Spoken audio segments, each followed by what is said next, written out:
In life, we're either consciously living out our own scripts, or we live out the scripts of others. What does that mean? That means that we have to actively cultivate a deep sense of our purpose, a deep sense of what our musts are in life. In life, we only get our musts. We don't get our shoulds. If we do not consciously articulate our musts and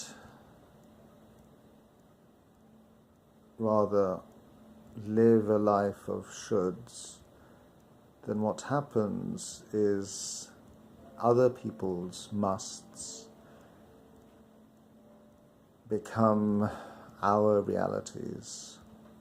To give an example, we live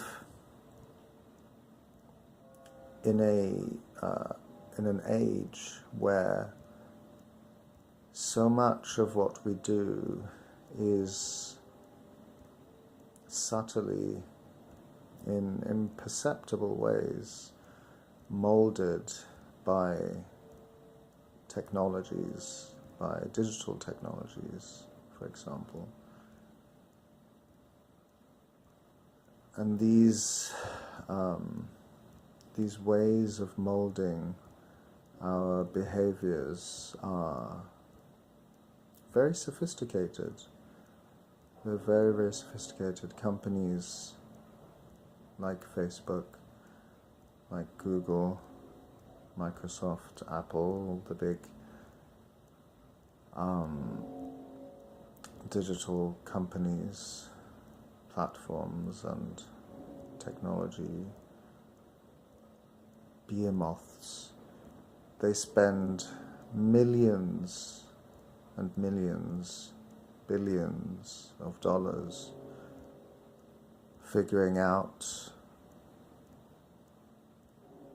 tapping into how the human psyche functions, how human beings live collectively, what their tendencies are, what their proclivities are. And these companies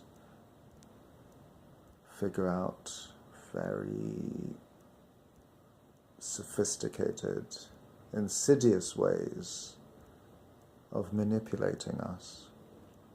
There was a revelation a few years ago about Facebook's social experiments. They're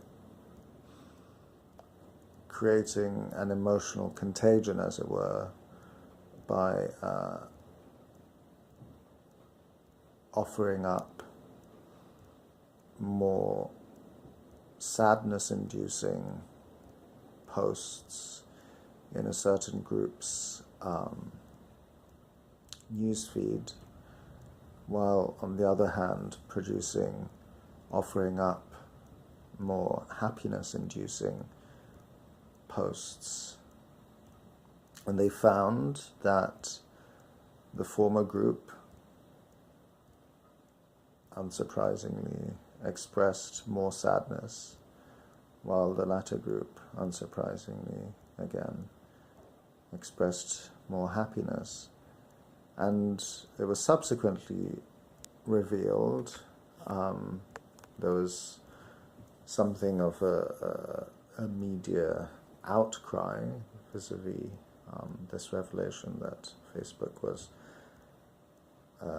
manipulating, carrying out these social experiments. It was later revealed, of course, that Facebook had done many other such experiments. Now, we should not be under any illusions regarding these companies as being somehow benign in their purpose. They're not benign. These are massive corporations whose first and foremost goal is to make money, all too often, if need be, at the expense of the consumer. This reality applies for all corporations. They don't necessarily set out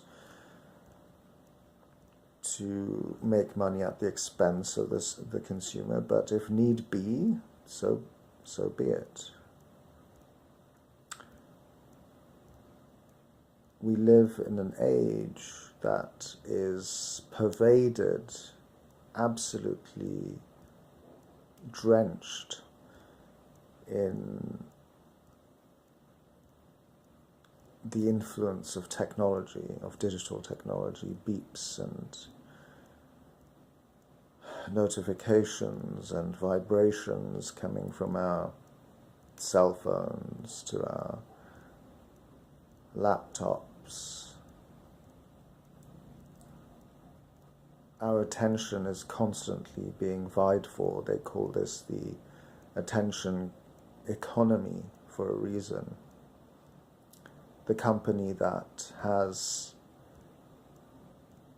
a greater lion's share of our attention stands to make more money. It's as simple and as scary as that. If I cannot be attentive to my own needs consciously, actively,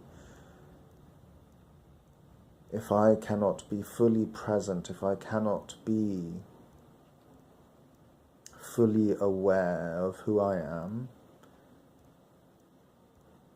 on a moment-to-moment basis, day to day, week to week,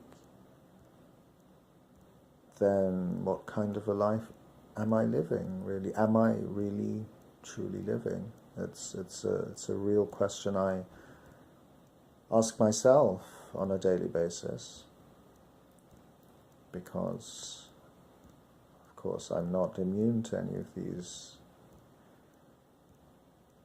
these influences.